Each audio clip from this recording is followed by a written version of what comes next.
Hey, babe, did you get my text? Hey, can you hear me? Hey, yeah, what's up?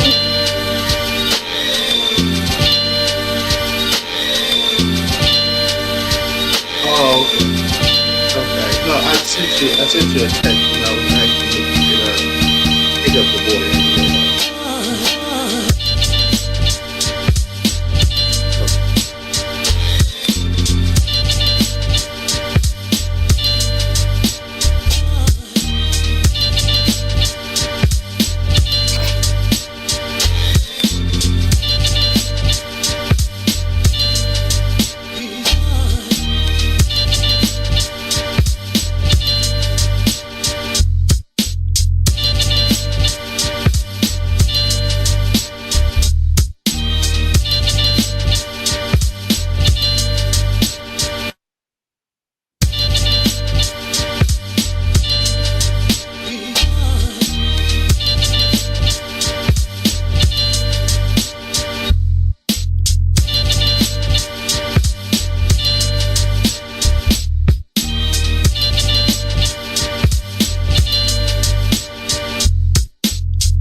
WIIFTBPM.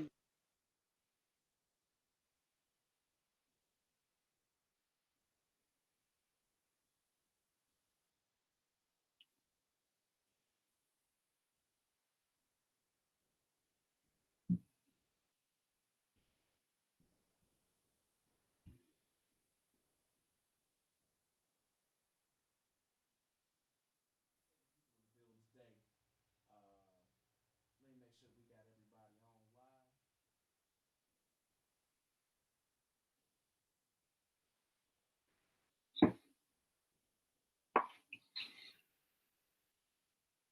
Boy, that's in studio with me today. This is my man, 50 Grand. My boy Reese Walton. What's happening, brother? What's going on, man? Glad to be here, as always. And I think this is a great topic. I'm looking forward to getting into it with the good folks here, especially you. I know we often go at it, so hopefully we'll go at it a little bit more and have fun with it today. That's because you don't be knowing what the fuck you be talking about. So I be fucking with you. I don't think our video was on though. I'm looking on the. It's not. I don't think our video was up. It's not. Yeah. Can y'all hear me? I don't know how to do this shit. I'm the talker. Where's the video? Shit. I see you, Craig. I got you in the building too. You gotta get the engineer in here. Hey, I got to get the engineer in here real quick, y'all. Hey, we about to make this happen though. Oh, my shit. I'm done. My bad.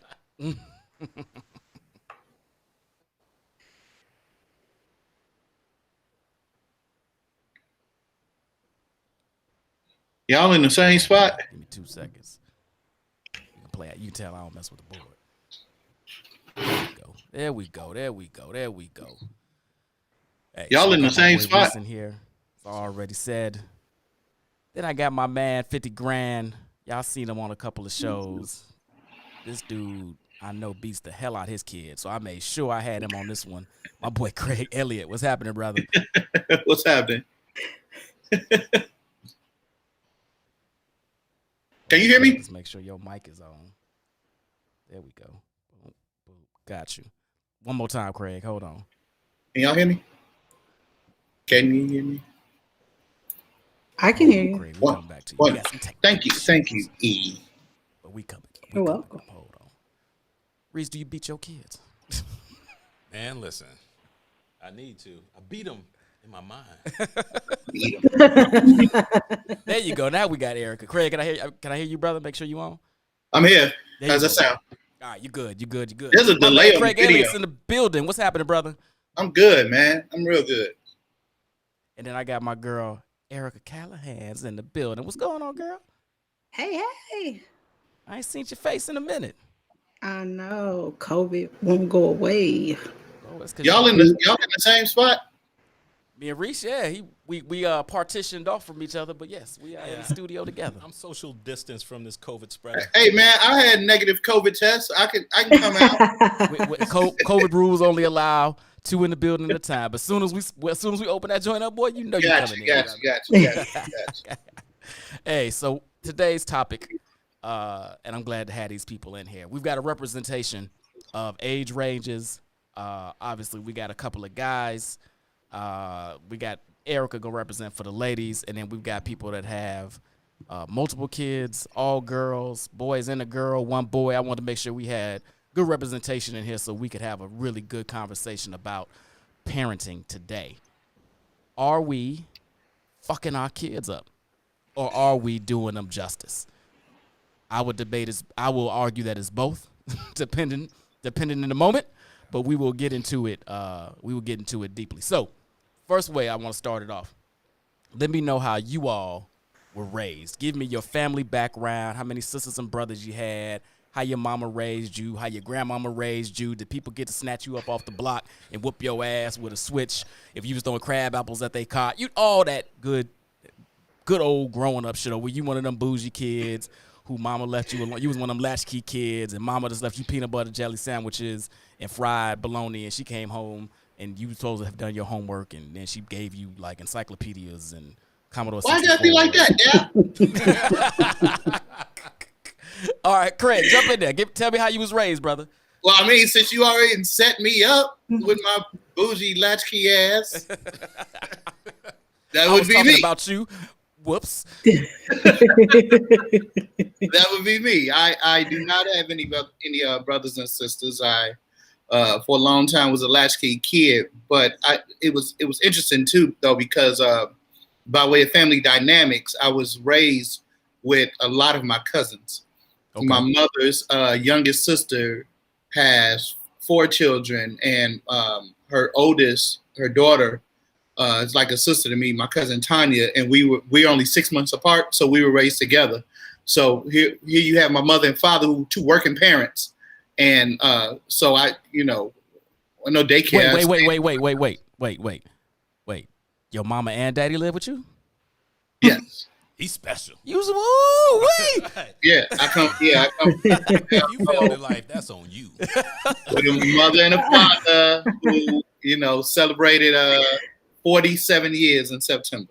That's what's up. That's what's up. Yeah, and they broke the mold after me, and it's interesting because a lot of friends of mine, they like, yo, you the only child, but you don't ever act like one. Well, it was a whole lot of other people around that I had to share with quite often, but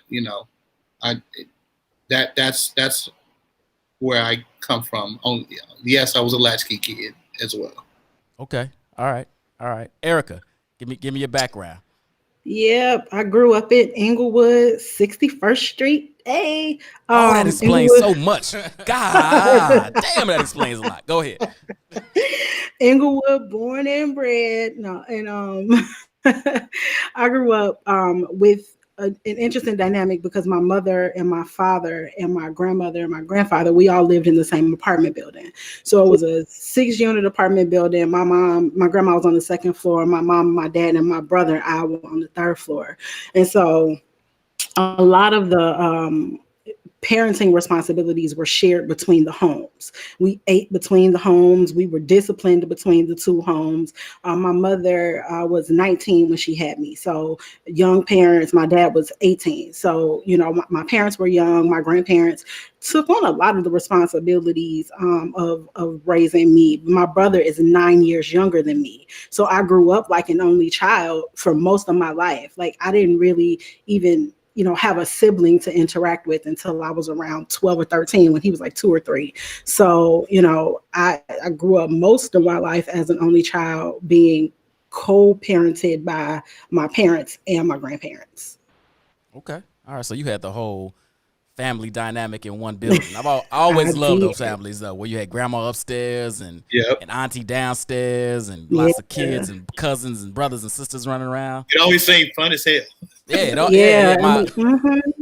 My cousin had a situation like that. I used to love going over their crib. And they lived in the hood and their mama didn't give a fuck. So we got to do whatever. What's up, Deontay, if you're watching? Reese, what about you, brother? Man, grew up with my mother and father lived together till we were about 4 or 5 years old, and they got divorced. And it was me, my older brother, and twin sister. My father, they got divorced. Like, we stayed with our mother at home, so mom was responsible for keeping us in the house.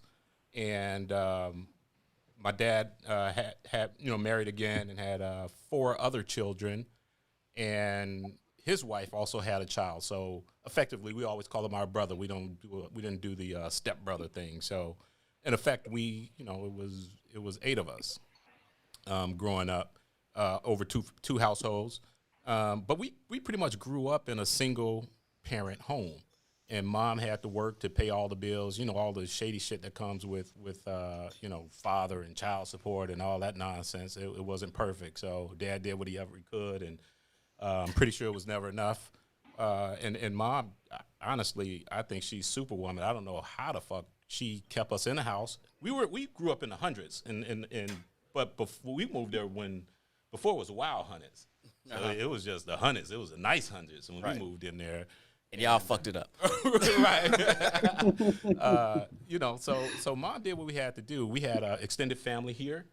So when mom had to work, or we either had sitters or we had to stay at our cousin's house, who watched us during the day. And so we stayed a little bit all over the city, growing up. And my mother is one of eight.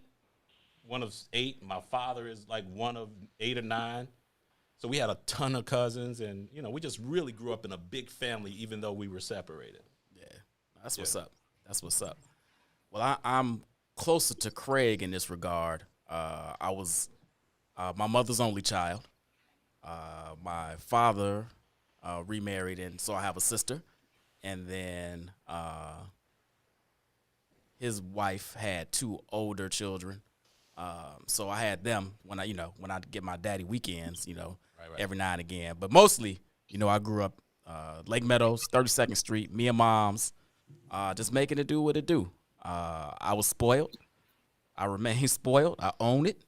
If I call mom's right now, I say, Mom, I need $100,000. She be like, boy, you play too damn much.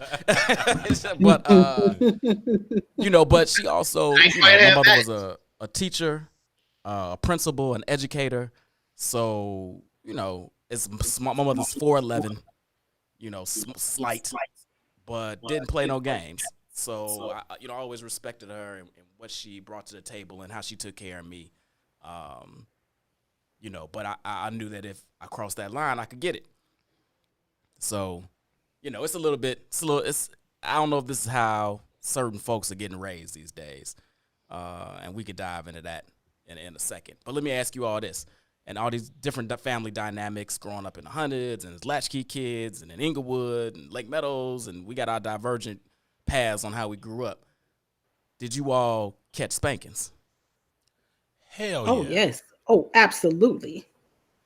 Absolutely. I would say borderline beating sometimes. Like, I mean, they didn't play back then. Like I said, I was partly raised by my grandparents too, and my grandmother wasn't having it. I remember one time I thought I was slick and thought I was gonna smoke a cigarette outside.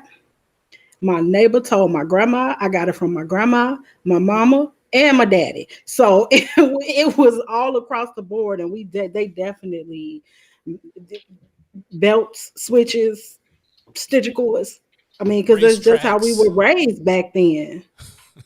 And some people now, and we'll get into that, I'm sure. But yeah, for sure. You said Reese, you was getting beat with racetracks? Man, anything that was nearby. I tell you, yeah, some of the things I really don't want to say too much, but I don't think my mother's watching this. Mine probably is. That's why I'm stopping short. My older brother, he was always testing the limit. And I swear to God, man, one time, I don't even remember what happened, what he did. My mother jumped on him and grabbed a baseball trophy and beat the shit out of him with a baseball trophy. And at that point, I was like, this woman crazy.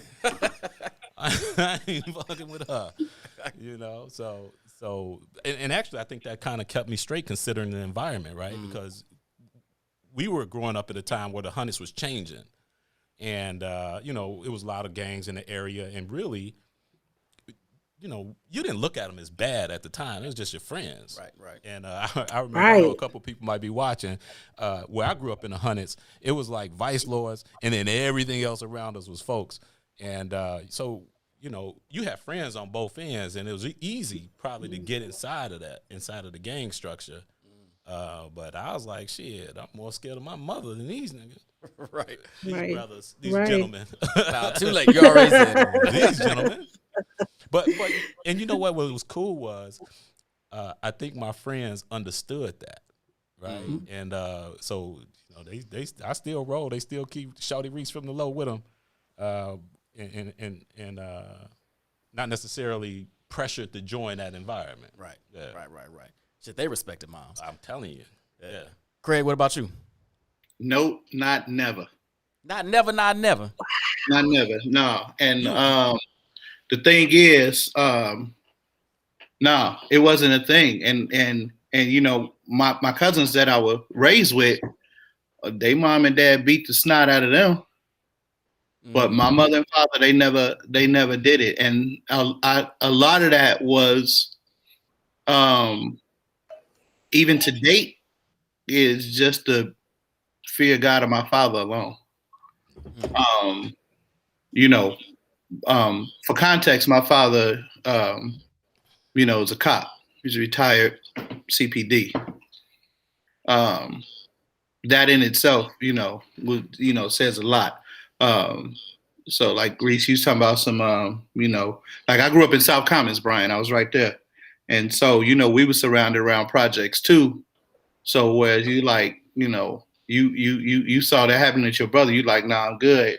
Nah, I just knew who was in the house. So I was like, yeah, I'm good. So I wasn't testing no limits, anything like that. But even like say, even right now, with my parents, particularly my father, I was always just disappointing them, and them being upset with me was enough for me. Yeah. So it didn't put me in a position to maybe want to act out or try them or do anything else. I've done some stuff before, but a lot of that happened once I had the ability to be away with them, and I was slick enough to get away with shit too. You know what I'm saying? So that played a major role. That, you know, a lot of what could have been an ass whooping just didn't come down because I just, you know, just didn't get caught. You know, but that was part of having a cop as a father. You know, it ain't a crime till you get caught. Right. You know, it's like, okay, you ain't in trouble, don't get caught doing it. So, you know, That's what's up. Yeah, and Go I ahead. was the kind of child who that way of discipline would have worked for me. It just wasn't an option. Like they probably didn't ever have to give me a whooping for anything because I was very much attuned to I don't want to disappoint them. And I never did anything incredibly bad, but that was just the way that they knew to discipline. And I think that greatly affects how I discipline, how I deal with my children, because I'm like, that wasn't even necessary. Y'all didn't have to do that. Y'all could have just set me down and gave me a good talking to, and we would have been good. Really? You believe that? I think so. You do know I know you, right? I mean, we've met before. I believe that as an adult, as my adult mind. Oh, okay. All right. I'm not even gonna peel that onion back. I'm gonna let you No. have that. And my cousin watching right now. What's up, Tamika? Don't trick on me in the chat if I say some lies, because I might. So that's like my sister. So yeah, I didn't catch many, but I caught the ones I deserved. And I remember one in particular. We were in Woolworth. I'm showing my age right now. Like, We went wow. Woolworth. And Speaking of your age, and they had this toy, the Spider-Man thing that you attach to your hands and it shot little darts out, right? And Oh yeah. I loved Spider-Man. I wanted it. And mom's very rarely told me no, but she was like, no, you can't have that for whatever reason. I don't know what I did. So I was like, okay, what? I'm confused. My 10-year-old brain couldn't process what she was saying. No. So anyway, I decided, well, I'm gonna just steal it. So I steal it. And I get away with it. And I get home, but I can't figure how to work it out. how to put it on my wrist. Hey, mom. So I'm like, hey, mom, how do you attach this thing? She's like, where'd you get that from? Where you get it from? Right. I was like, yeah, I had went back to the store with my allowance and I went and got it. She was like, boy, we just got home 20 minutes ago. You ain't been back to no store. Lord. Takes me back, makes me return it, apologize to the manager and all that good stuff. And I'm thinking, all right, that's it. Now I had the Superman brush. And we got home and she beat the hell out of me with the Superman brush. Superman to this day, I don't like him. I root for Batman to whoop his ass every time in the movies because I'm still scarred behind this. So mom's got me with the Superman brush. And I just, after that, I just knew what she was capable of and I kind of stayed in line. Yeah. Until I got, to like 16, 17 and I'm bigger than her and I'm smelling myself. And then I acted a little bit crazy. But from like 9 to 17, see, no smoke from me. let me tell you something, man. I'm scared of my mother now. I'm scared of your mother. You know what I mean? I am afraid. I think and it's really more a respect thing. But I was never at a point where I felt like, just because I physically can overwhelm her, that I would even consider that. Yeah. That was never. I never felt like I'm bigger than I can do what the fuck I want to do now. She put that in me young, and it carries to this day. And obviously now it's more respect, Right? But yeah, man. And Dad probably gave us a spanking like once or twice with a shoe or with his hand. Nothing terrible. Yeah. And he was really more of the ex-cop as well. My father, like Craig, is an ex-cop, and but you knew he was holding himself back, and you didn't want to test him. Right. Yeah. Well, let's transition that because Erica talked about it a little bit. I want to make sure we circle back. We all are parents. Reese, how many kids do you have, and what are their ages? I have 3 girls, 13. My middle child is 5; she'll be 6 this year, and my youngest child is 3; she'll be 4 this year. Actually, my 13 will be 14 this year.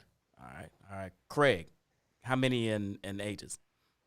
I have one biological son, but my son has 4 sisters. And so the moment he was born, I knew that these girls didn't have a father in their life and that the way they would be raised would determine how he's raised. So I took responsibility for those 3 girls as well. And those girls, my son is 11 and his sisters are 25 as of yesterday, 20 and 15. Yeah, happy birthday. Yep. That's what's up. That's what's up, Craig. Erica. Kudos to you.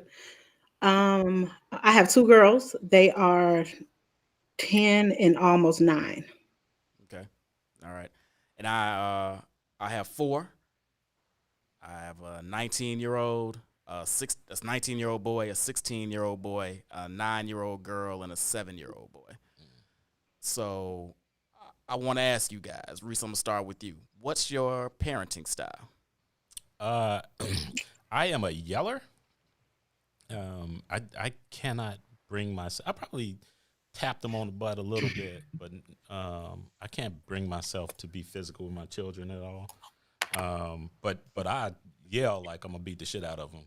Hey, I try to intimidate them with my tone. But I'm not much, and I also am one to sit down and have conversations and talk about shit. And I'm not afraid to apologize to my children when I'm wrong. Like sometimes if I'm yelling and I'm listening to them and they say, well, this is the reason why. And I realize, I got it wrong. I'm not afraid to apologize. And particularly with girls, because I think with me, 2 reasons I don't like to put my hands on my children is because I don't want and I might be sexist, so, I hope I don't offend anybody with the shit I say, but I don't want my girls to grow up thinking it's okay for a dude to put their hands on them.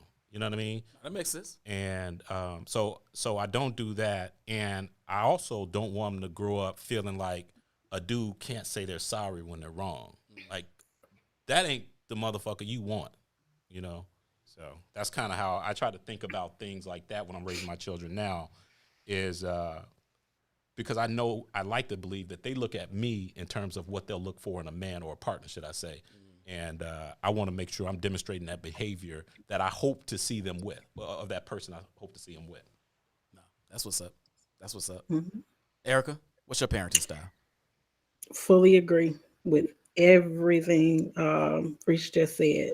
I'm very much, I get loud. My husband does too. We both loud. We have a loud house. I'm sure our neighbors think we crazy because we just be yelling. It's just yelling. It don't ever amount to much of nothing, but we just all loud. We're just loud. My kids are loud. We're loud. Everybody's loud. So we yell, and but we get the point across. And to the same extent, we don't. We're never afraid to say we're sorry. We sit down and we have conversations about behavior. I want to. I guess my thing is you teach people how to treat you, right? And so I don't want to show them something is acceptable for me to do to them, but then try to tell them why it's not acceptable for other people to do to them. I remember I tried to give my oldest a spanking. She was 4, 5. I tried to give her a whooping, and she said, so you tell us not to hit people when we're angry, Right. but you hit me when you're angry. So why is that okay? Why is that okay for you and it's not okay for me? And I'm like, first of all, nobody tell you to be that smart. Number one, Right, she pulled it on you. Who She told pulled it. you to be this smart? Number That's one. right. Okay. But then I realized that, and this is part of my parenting style too, that children have emotions, children have feelings, children have opinions. And I make it a practice to listen to that. I know a lot of my friends who grew up in homes that were like, kids didn't have a voice. You did what you were told, you shut up, you didn't talk back. And, I never wanted it to be that way for my kids because they deserve to be heard. We're raising people. They're not going to be kids forever. And so, part of my parenting style is understanding that I'm raising an adult. I'm trying to raise the person that I want to see in the world in 10 years. And how do I want that person to behave and respond to other people? And what do they think is acceptable? And they're learning all of that in the home. Yeah. So, y'all might actually be good parents. I don't know. I had my doubts, but Craig, what about you, brother? What's your parenting style? Well, obviously not being spanked. I don't subscribe to that, but I don't disagree with it either. I understand. My parents talk often about why they didn't spank me, and I know that they're proud of it, because I don't care what parent it is, you don't really, unless you got a psychological problem, you do not want to put your hands on your child. That's right. Being a parent now, I get it. Seeing your child sick, seeing them disappointed, those eyes watering up. Nobody wants to see their child upset. So, anybody who said, just beat them like that, it's just not that damn easy to do that. But sometimes you have to. Their mother, yeah, she make it happen. But she was raised like that too. And so I think there's a balance in the sense of they still have levels of respect for us the same way, because even with her, before she gets there, even with the girls, she was like, I'm calling Craig, and everything shuts down. And I think she's even realized that especially with the girls, that saying that she's gonna reveal some information to me, yeah, they'll take an ass whooping. They like, nah, go ahead. But letting me know is a little different, because disappointing me is something that's a whole lot more ruthless to them than them getting touched. That pain will go away in a minute. You know what I'm saying? And they're over that. And you think about that, like,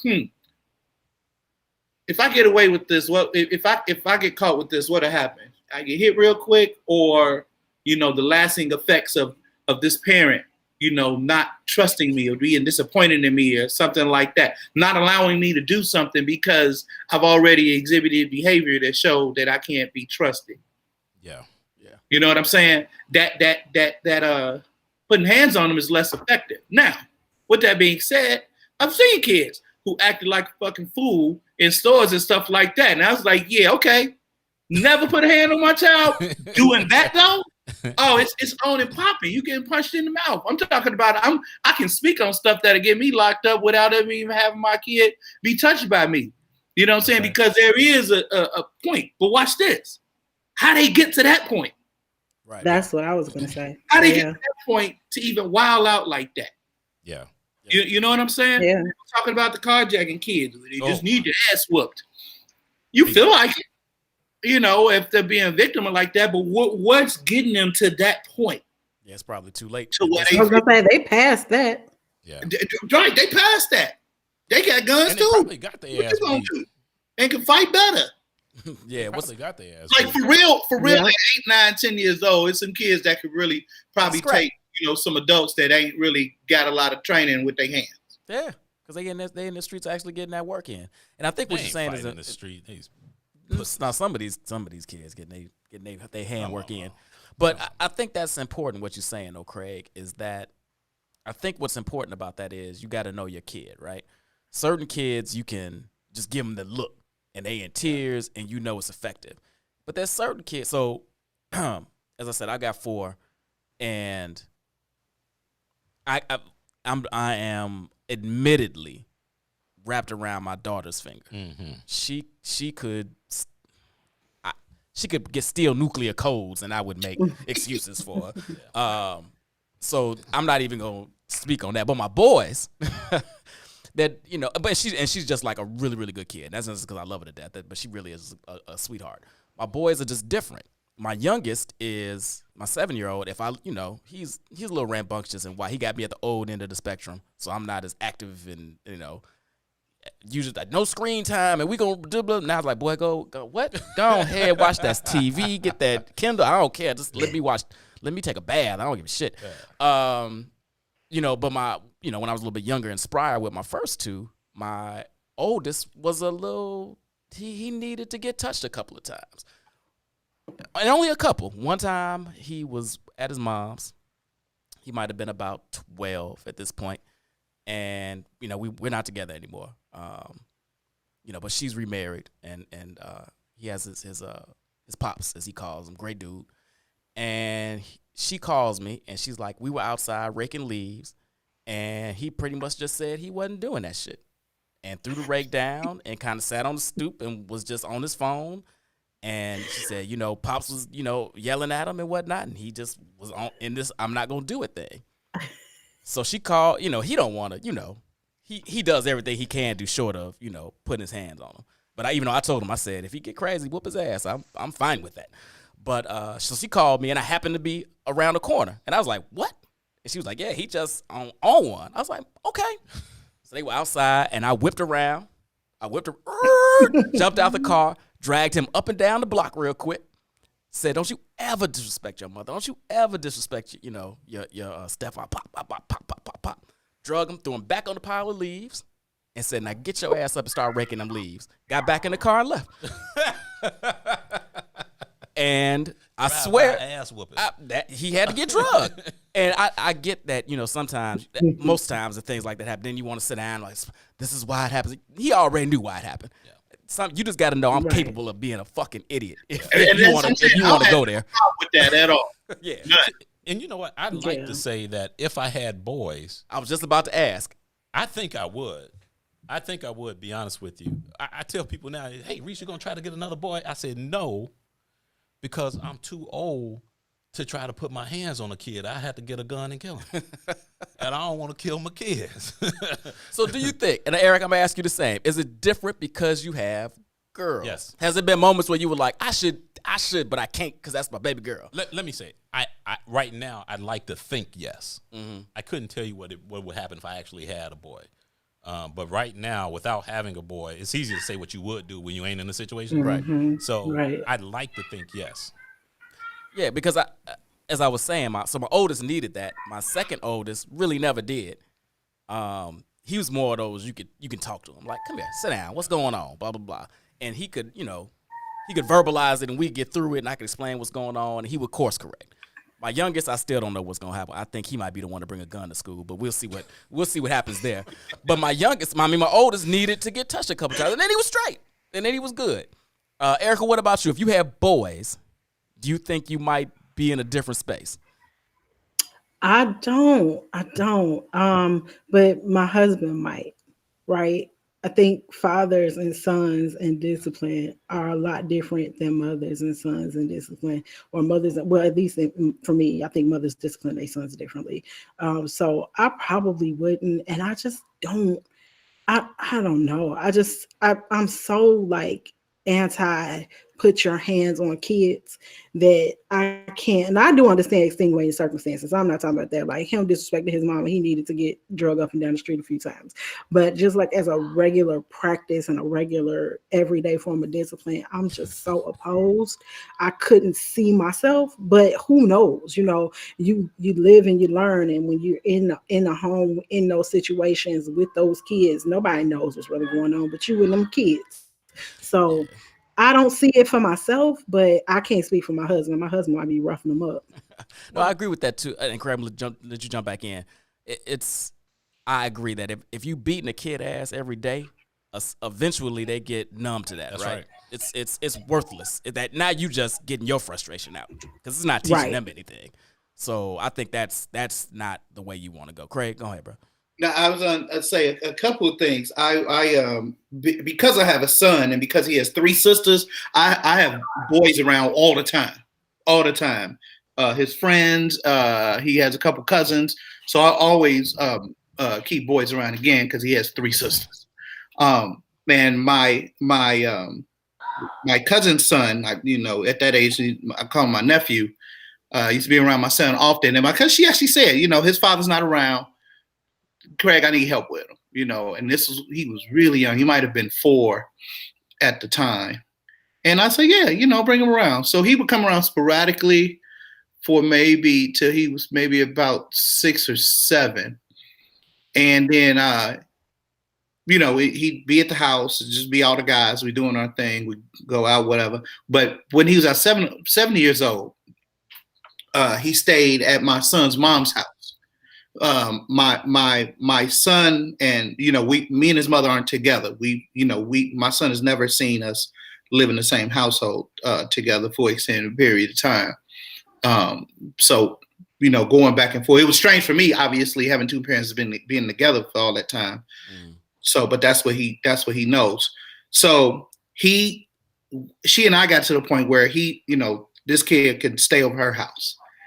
And she called me. I went to go pick him up and told me that this boy told her he didn't have to listen to her or some of that extent. All right. Well, that, she would have been better off telling me on the way, but she told me when I got there. And there were maybe about 5 or 6 other kids there because my son's mother, she's a teacher, so she always got kids at her house. I'm like, you got more? But when she said that, I couldn't believe the disrespect, and I snatched his little ass up by his coat, right, and threw him up against the wall, right, and really, went in and hollering at him, telling some adult who he, could and could not listen to, right. His mama is not a tall woman, and she beats the snot out of both our kids, but I don't think he never felt that level of strength before. And the kids that was behind me, that wasn't even my kids, I think they was all straightened out after that. Because there was one little girl there, she just started crying out the gate. So I like straightening out all the kids, by just, raising up on him a little bit. And at that point, he would come home to his mother and he'd be straight, but then won't be with me for a week or 2 and then revert back to certain behavior to the point where he would start doing stuff in school. I was one of the contacts, and the school would start calling me. And then they stopped calling her altogether because I tried the thing with talking to him on the phone, but that really wasn't working. Eventually, we realized that with him being in a situation, not really having a father, he had figures around. He needed some professional help, and she also got him a mentor. When I tell you this kid now is 12 years old and amazing with that because he has this male mentor. he got the psychological help he needed to sort of to express himself. You know, as Eric said, these kids have personalities, they have feelings, they have things that they want to let out. You know, she hasn't touched him or anything, right? Now her daughter that she treated like a princess, now at 18 years old, oh, totally flipped her wig. You know what I'm saying? To the point she's not even around her anymore because she was, you know, she had that hands off with the girl. Yeah. You know, but it was different with the boy when in reality the girl probably needs you know, that same type of attention and extended mentorship as well. Now also on the physical side, and I'm just real quick, I fight my son often. We wrestle and I don't pull no punches. So he also kind of on the playful side understands the power of dad, but ain't never felt it being mad. So yes, I've screamed at him. And so he kind of like, yeah, I can't play with dad. I think what you said is huge with the kid you were describing, and the beatings only go so far. Yeah. But when you sat down and changed the approach, give him a mentor, you know, put this person in his life that either listens or kind of can show him a different path. Yeah. I think that's effective.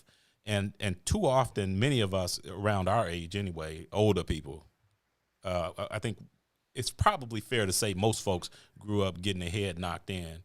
And at least for me, I'm at a point where there has to be a better way. And I'm starting to see that approaches like this, having mentorship, having conversations. Because I remember as a kid often feeling like, man, they ain't listen to me. And my parents didn't. It was like, you do what the fuck I say. That's right. Don't seen, not heard. Don't talk back. That's it. I don't want to hear nothing from you, you know? And as a result, you kind of repress a lot of emotions and shit like that. And that manifests in your behavior often. But when kids, I believe, when you have this opportunity to kind of express yourself and talk, and someone can kind of listen to you, and that's what Craig, it sounds like that's what that mentor did for this kid you were describing. Yeah. And then you can kind of see the beauty that's inside them and all the amazing things that they can do. Right. Well, it's interesting that you say that, Reese, because before we run out of time, I really enjoying this subject and talk about our We got to 8:20. We got to 8:20, brother. Let's go. Okay, cool. Well, then let me add this caveat then. Because we're black people talking about black people, and it's what's in it for the black people. Maybe it's because our culture was brought here and inundated by being beaten. That's what we've learned, and didn't as a culture understand another way.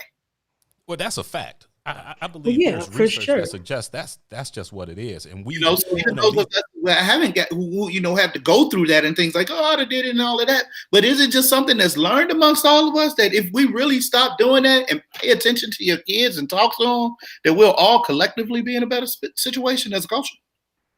But you know what, Craig? That's funny you said it. Here's the thing about that, and I agree. Some of that is inherent and ingrained in us over centuries of learned behavior, right? And then that takes effort. It takes an effort for me to sit down and talk to my kid and understand what's going on. It takes effort for me to reach out to the 100 black men and get them in a mentoring program. It takes effort and awareness for me to understand maybe my child does need a child psychologist and to talk to somebody that's not me, right?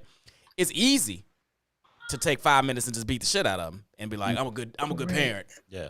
That's easy. Yeah. Those other things are hard. And costly in some cases. And yes, and sometimes you don't have the resources to do it. That's right. I was going to say, and not just resources. I think sometimes our people have a stigma against getting outside help, right? Our people see it as a failure when we can't raise our kids on our own, right? Mm-hmm. We want to be able to be the counselor, the therapist, the pastor, the teacher. We want to do it all. Mm-hmm. And even exploring the thought of, my child has behavioral issues. Maybe they need therapy. Phew, ain't nobody getting no therapy for no kids. That's right. They won't even get therapy for themselves. Yeah. They are so afraid of being stigmatized. Like, right, people don't want the stigma. So I agree wholeheartedly. It would be wonderful if everybody would say, okay, let me look at what's happening with my child. They're acting out. They're talking back. Something is going on here that I can't address, that something's happening and I can't figure out what it is. So let me go find some help for them. That would be great. But I just don't think that I don't think that for the most part, we're amenable to that. We don't want to get therapy for our children. We don't want them stigmatized. I don't think parents see flaws in their children that they're willing to admit publicly. Right? It's some ugly ass kids out here, and their parents like, "Oh, my baby's just beautiful." No, that's an ugly ass kid. Let me ask you this, Reese. let me flip that on this. Let me flip this on his head. Is it? Yes, they can't see the flaws in their children sometimes. Yeah. I would argue it's more that they can't see the flaws in themselves. Oh, as a absolutely. parent. Yeah, absolutely. I agree with that 100%. Yeah, you're right. Yep. You're right. I think maybe it's a combernation of both, Yeah, right? yeah, Because sure. if you see a flaw in your children, that means you see a flaw in yourself. That's right. Yeah. You're at least a part of the reason they are why they have this thing. And in your head, maybe that's not even true. But Yeah. let me ask y'all this. Let's downshift a little bit. So we're talking. Somebody brought it up earlier. I think it might have been Craig about these carjackings and everything that's happened. That's rampant right now. And we all have said it, I'm sure, at some point. Boy, these kids nowadays, or couldn't be my kid, or man, what's wrong with these kids nowadays? What is wrong with these kids nowadays? Where are it, or is there anything? Is it just us being old and we think it's different, or is it really different? What's going on? Where's the disconnect between how we think we're raising our kids and how folks that have these kids that out here carjacking folks are raising their kids? Yeah. I'll say, I'll just throw this out here. By and large, we aren't dealing with a huge number of kids that are behaving this poorly. We had kids that are bad for sure, but we're not talking about the majority of children that are behaving this way, right? We're talking about a small segment of the population who get a lot of attention from us as a community, right?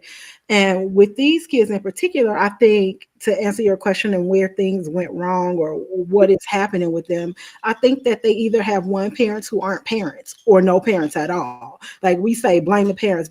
It's on the parents. These kids don't have parents. Parent what? Where's the mom? Where's the dad?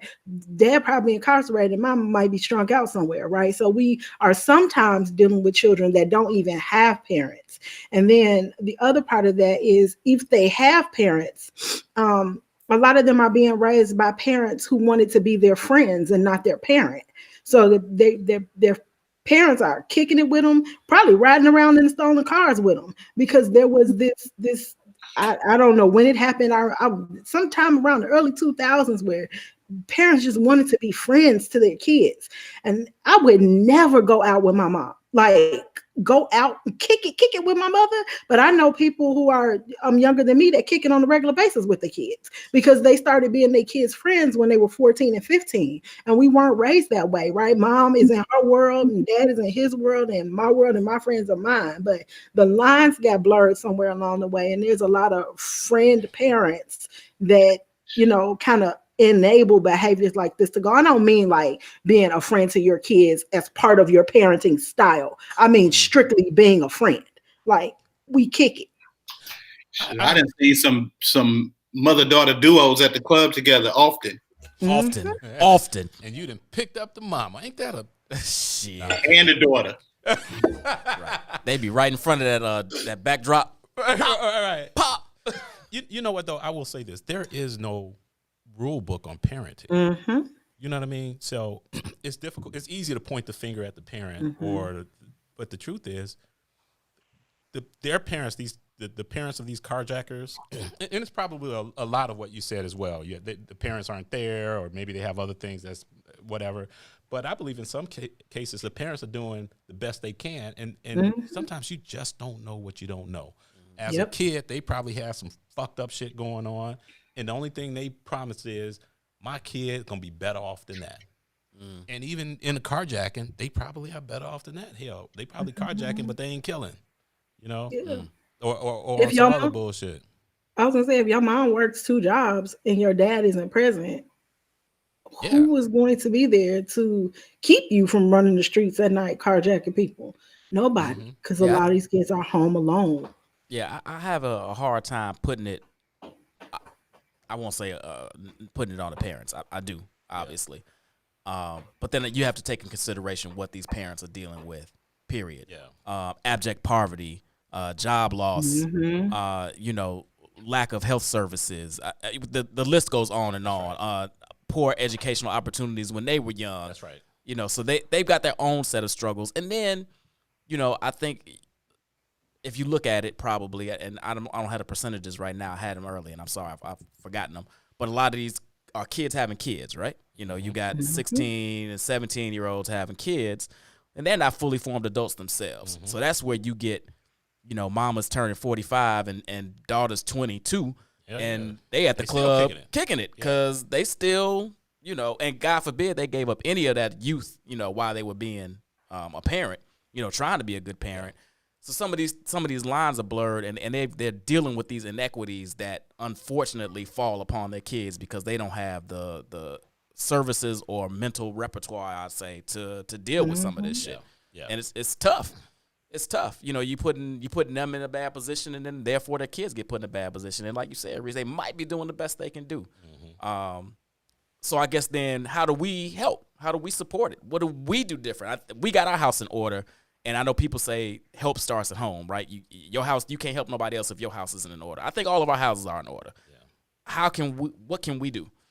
Yeah, I got to go back to what Craig talked about earlier. And I don't know how, I don't have an answer. You know, I don't have an answer. But I have to go back to what Craig said, man. I truly believe wholeheartedly, foolishly or not, you know, maybe it's just a pipe dream. But I do believe when you have that mentor figure, and you know, I say this often, man. A lot of these kids, they ain't been outside the neighborhood. They ain't left the fucking block. No doubt. How the fuck do you know it's a huge world out here if you've never explored it? You know, I remember I was that kid. You know, the Hunnits was my sanctuary. That's what the fuck I knew. When I went down to Illinois State for school, and I swear to God, man, that was my first time realizing that people outside of Chicago, but in Illinois, had different accents. I thought everybody in Illinois talked like Chicago. Right. You know what I'm saying? Right. Whether you talk like, you know, black or you talk like you're white. Right. But you had that Chicago accent. I thought that was the whole state of Illinois. One of my partners, one of my good friends, Darrell Hunt from East St. Louis, he came up there talking all that country shit. I was like, where you from? But you know what? As a result of that, I was able to travel down to St. Louis and then travel down all over the country. And I'm like, damn, I can do a bunch of shit. Yeah. It's like my limitations were erased. Yeah. You know, because at the time, man, my goal in life was to live in a house like my mama's. And I said, man, if I make $50,000 a year, I'd have made it. I made it. Because that's what you know. That's what you see, right? Man, listen. Hey, I'll tell you what, and we got to take a quick break. But right before we do, I want to tell the story real fast. So I used to be in this male mentorship program. I used to work with kids, Stateway Gardens, before they tore the Stateway Gardens down. And Stateway Gardens, this is like 39th Street. You know, you can see you can see the Sears Tower, right? Low end. Right across from Comiskey. Yeah, right down the street. Yep. And I took a group of males, 6th through 8th graders, downtown. If they had caught the State Street bus, they'd have been downtown in 10 minutes. They could have walked. Could have walked. They could have walked. 3/4 of them had never been downtown. That's right. Yep. That's right. They could have threw a rock out their window and hit downtown. Had never been downtown. So when you're talking about erasing these limits, this is what I'm talking about. We got to raise their profiles and expectations and take this cap off their limitations. That's right. And maybe we'll see some change. We're going to take a quick break, y'all. Get these commercial sponsors in. We'll be right back. Y'all get real money. You got commercials and sponsors and stuff. Yeah, we out there.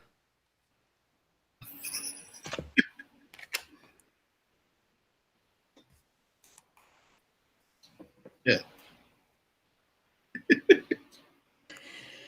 I'm up here trying to hide my drink. Brian, what you got in there?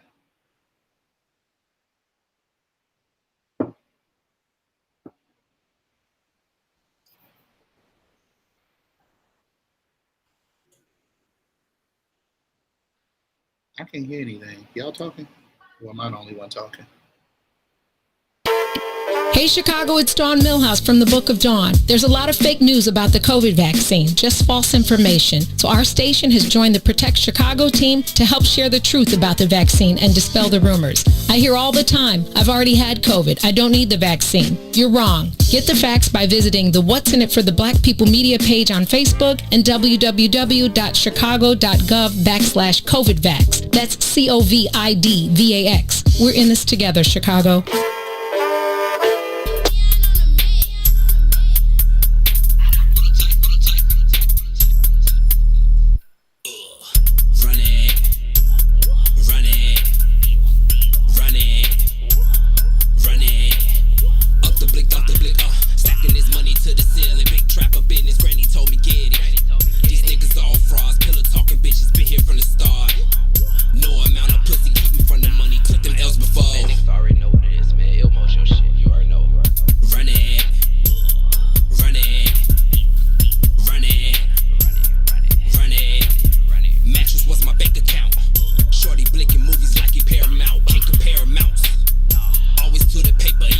drought.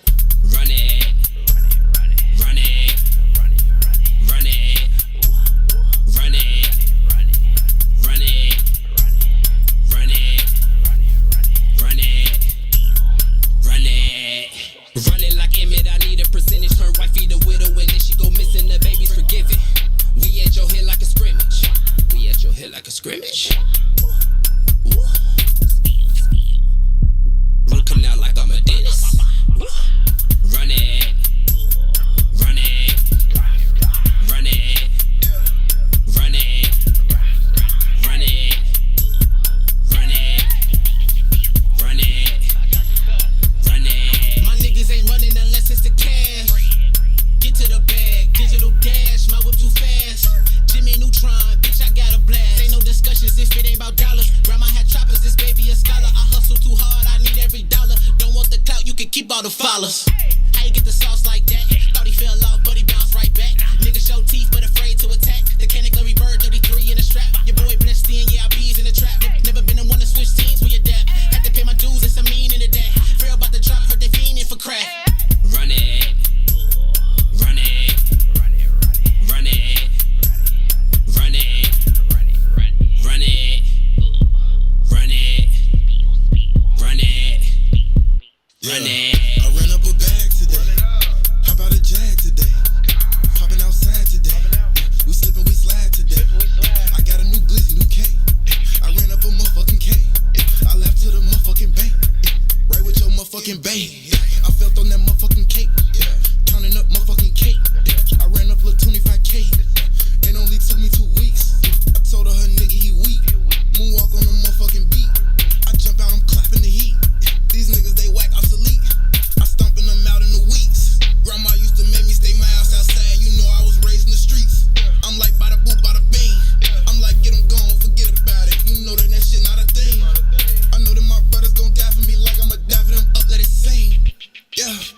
Run it, run it, run it, run it, run it, run it. WIFTVPM. Welcome back. Welcome back. What's in it for the black people? What is in it for the black people? Nothing. We got to make something in the black people for us. Hey, thanks for coming back. In the Zone podcast. It's your boy Brian B. Foster's in the building. I got my man Reese. Reese, people say we look alike. Shit, you can't look this good. Brother, you wish you looked this. You can't look this good. You wish brother. you looked this good. Then I got my man. I got my man Craig Elliott in the building. The brother. There's a whole lot of prettiness over there. Look at that old yellow man I talking know that mess. this the mayor of Chicago, DJ, promoter, entrepreneur. Hey, I'm caramel, man. Now he want to be caramel. Now he want to be caramel.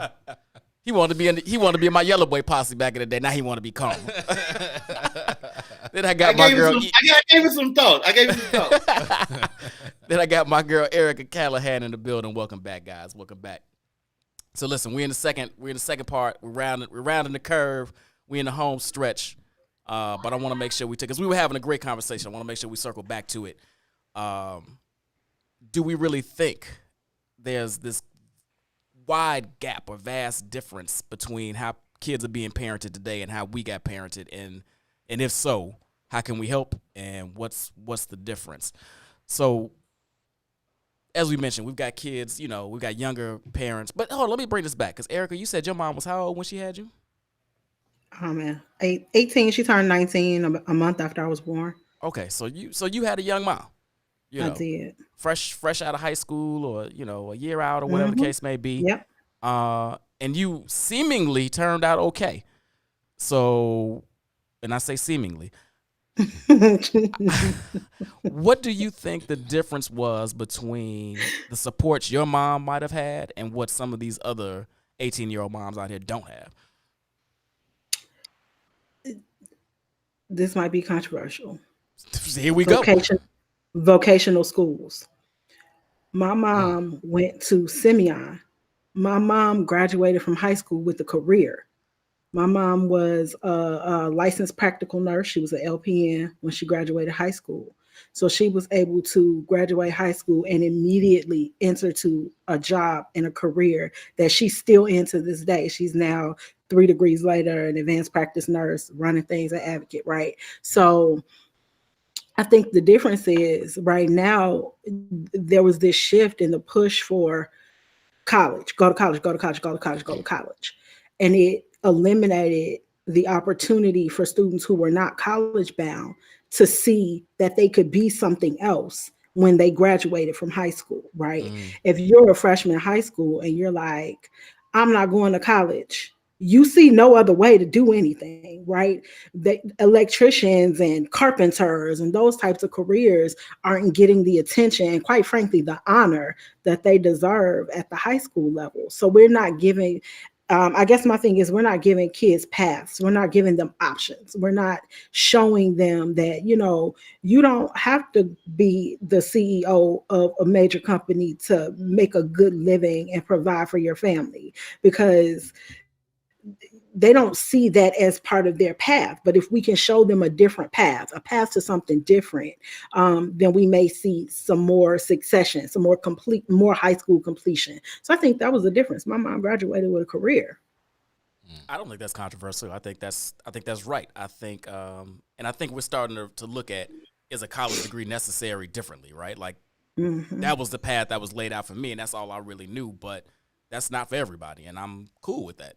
I think having a skill set, be that coding, be that heating and plumbing, be that whatever, that's all great. And it is unfortunate that we've closed these paths. You know, that Dunbar and CVS and all these, you know, schools that used to teach this stuff don't really do it anymore.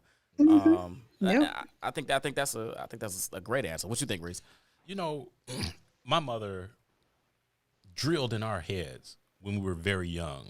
She says, and I remember it now, I say this to my kids now, she says, when you turn 18, you're going to go to college, you're going to go to the military, or you're going to get a job. Either way, you getting the fuck out this house. Right? And I believed her. Right. I believed her. My mother didn't know shit about colleges. Like, a lot of my friends, they went to HBCUs and you know, real nice schools. I'm not saying Illinois State is not a nice school, but I was about to say, hey. I was about to say, hold on. I'm not suggesting that at all. Only reason I went to Illinois State is because my big brother, LG Sims, grew up together. He went there. That's it. That's the only reason I applied to that school. I didn't know shit else. And I was like, well, I went to college. And so I was doing the things, in essence, that my mother was putting in my head, and she made it clear. You know, we go down and we see bums on the street.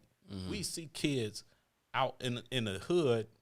You know, my mother would always say, look at them looking like, she said, you will never look like Who Lost I Found. Took me a long time to kind of figure that shit out. Like, I was in my 20s trying, what the hell did me? I lost. What she was saying is somebody else threw something away, and I happened to pick that shit up. You're not going to be that kid. You're not going to be that person. Look at this kid on the street walking around like they homeless. And you know they live somewhere with a parent. You're not going to be that kid. So those lessons was kind of hammered in my head. And I honestly, I don't think college, and maybe it's not for everyone. And I tell you, one of the most important things I took away from college was the network that I built, and the ability to interact with different people from different places around the country, around the state and around the country. So I think a big part of that is setting and managing expectations for your children and staying true to it. Yeah. Craig, what you think, brother? Well, I agree with you guys across the board, but the thing is, poverty in education is systemic. Someone mentioned that in the chat room just a moment ago about poverty, and I agree. I with what he was talking about vocational schools. College isn't for everybody. You know, I got a couple $1,000s right now for a good brother or sister who can do some drywall. You know what I mean? And we can't find them because they have no idea how to do it, or they found out too later they're working up under somebody else, half-ass learning how to do it. You know, but those things need it, and just like that's needed, because education is systemic, arts are needed. That's not there. None of these kids. You got all these kids who are artistic, who don't know what to do with that left side of their brain, right? So they Double end dip up Right. with some stupid ass rap. That was from a whole conversation we just had Sunday, B False. And Right. they don't really know how to massage their own creativity. It's because that's gone. That's gone. So they're out here. They fucking confused. They got way more technology and knowledge that we ever had. So they talking to each other and they spreading bullshit amongst each other real fast. Real fast. Put a date in. Put some dates in your mind for a second. Watch this. I saw a thing that said that the Wonder Years came out in 1988. I remember the show The Wonder Years. Yep. They focused on the year 1968. That was 20 years ago. 20 years ago was 2001. There's a vast difference between 1968 and 1988, right? We have some differences between 2001 and 2021, but not many because stuff moves a whole lot faster, right? And so because it moves at that rate of speed, children are getting this information fast, but they're not getting the proper information fast. So again, education is systemic, poverty is systemic. They're not being taught anything properly other than this dream to get debt and go to college, and they have no idea what that means. I went to college. I didn't know what that meant because my father was a cop and my mother did some school, but neither one of them went away to school. You know, and you send a kid who's black privileged of sorts away, and I didn't know what the fuck I was doing.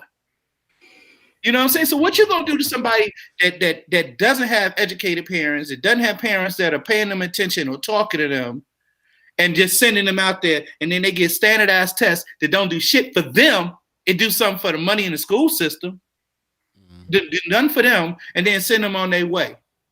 So yeah, we can talk about the parenting, but again, you know, the thing that about these discussions and this stuff, they have to be done. I applaud Brian for doing a lot, Maze, Keisha, but the conversations are so deeper and so longer that we talk about them, and hopefully somebody is paying attention enough to us and not some dumbass reality show or whatever, that we don't get the opportunity to follow up on the solutions enough and realize, sound the alarm and say it's a problem. All of our topics and the things that are serious about us become the hot topic of the day, and then it's gone, and now we're doing a challenge to distract us with all of this information that we got. I got 3 computers in front of me and a smartphone. You know what I'm saying? And so does my child. So does my children. And so they get everything fast, but nobody's telling them what to do with it. And then when and the stuff that they do have and come up with creativity gets snatched away from them and is gone, repackaged, and sold right back to them. Yeah. That's a lot. Yeah, I think we gotta, if we're talking about solutions, which is where I feel like we're going, right? We gotta start thinking about solutions. And I think the solutions that we see primarily start at the high school level, but I think you got to get them younger than that. By the time they reach high school, they're already distracted. They're already disinvested in their own future. And you can see that by attendance rates for freshmen in high school. Like they're gone at that point. Yeah. So I think that if people are looking to build solutions, and I work in community affairs for a large company in the city. And what we look for in the programs that we invest in are programs that are really geared toward youth and family, but also are focused on bridging that gap, bridging those inequities, right? So if you're looking at building a program, a good and right place to start is that elementary school age, right? The age where kids become what they see, the age where kids are aspiring to be something that they don't know about. Like, I think that's where we got to get them. We got to talk to the 3rd and 4th graders before the gangs get to them, before the rap careers and the money and the jewelry and all of that becomes all that they see. We got to show them something different, and they may not get that from their parents. So it's on the community, it's on all of us to show them that, either through building a mentoring program that goes into schools, or participating in mentor programs that goes into schools, or identifying and funding programs that go into schools. There's a path for everybody. I think we all just have to, collectively come together and figure out how we get them before it's too late.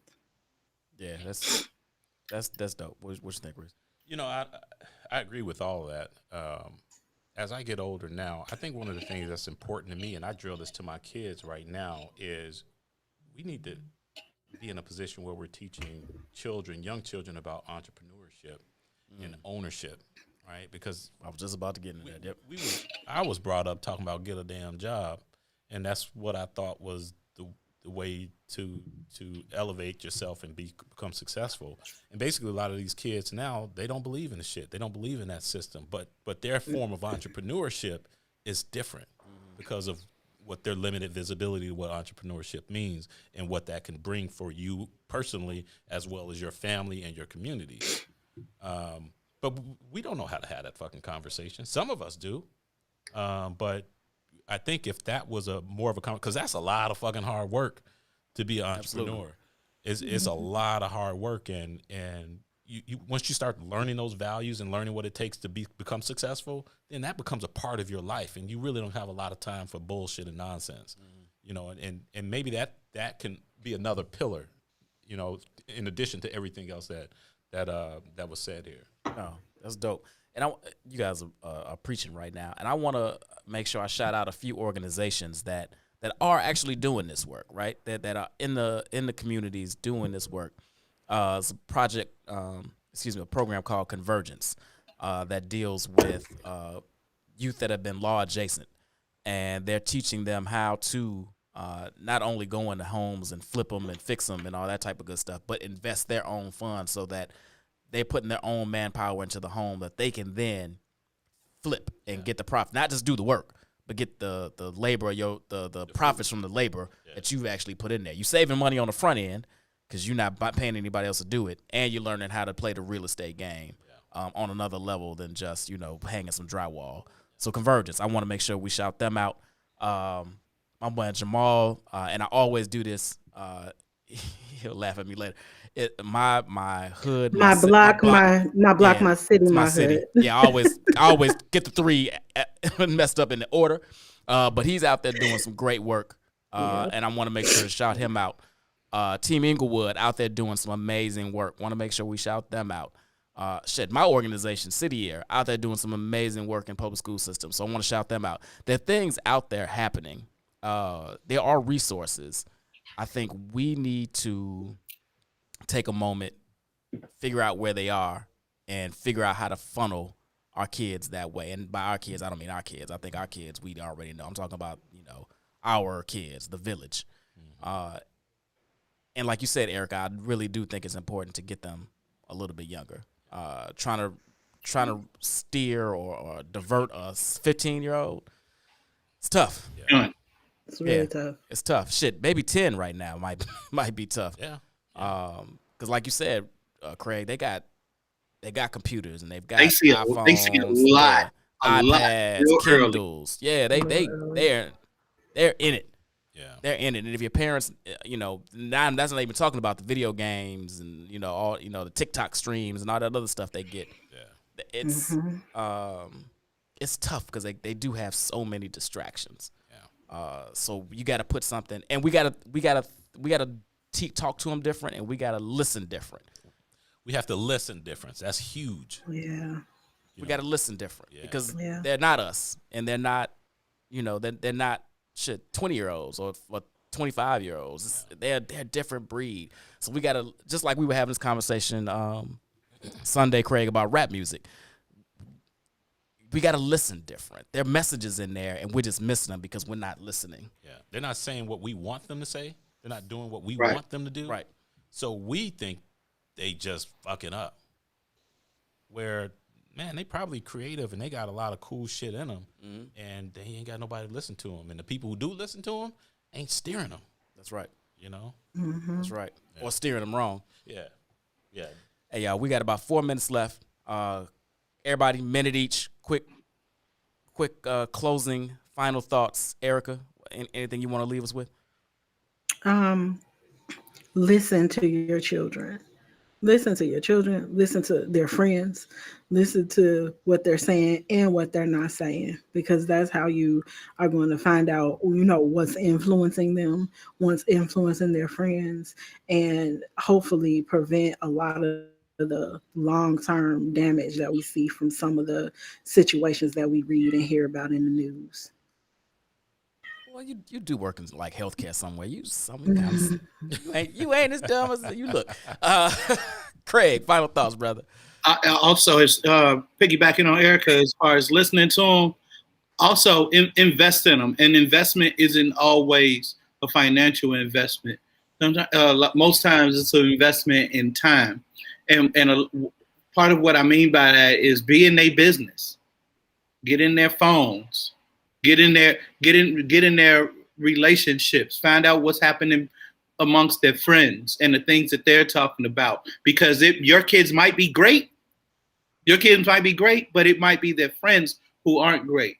I mentioned that I always get my son's friends and all these little boys, and unfortunately, a number of them come from households where the father isn't around.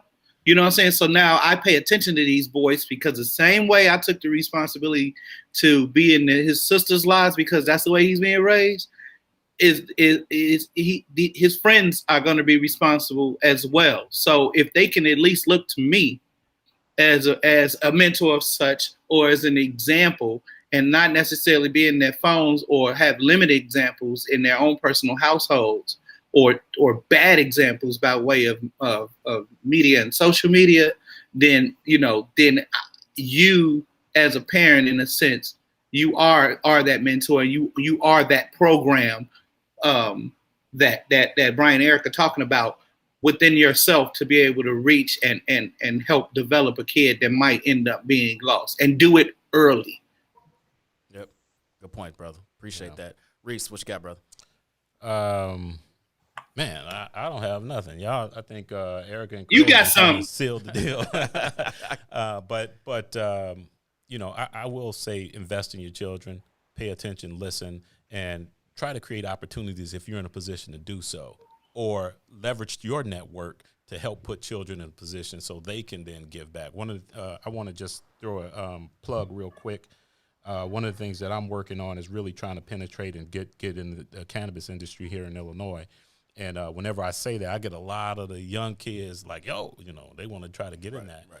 And what I'm trying to point them towards is there's a huge opportunity outside of just smoking and getting high. It's an opportunity, they call it the green rush, like gold rush or whatever.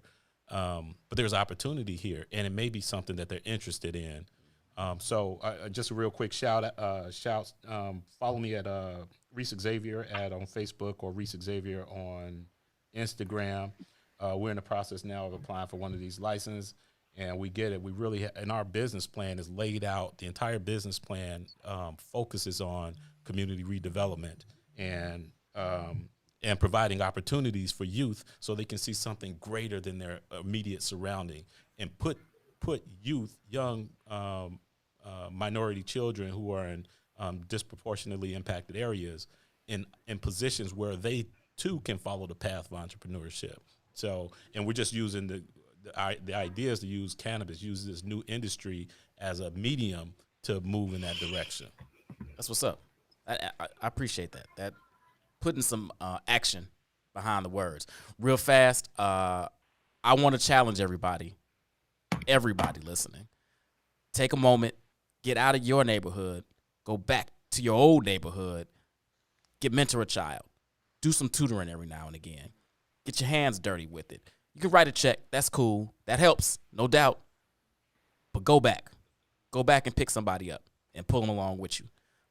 And beat the shit out your kids. All right, y'all. So thanks for another episode. We appreciate you all. Next week, we are going to talk. Did you say my mic?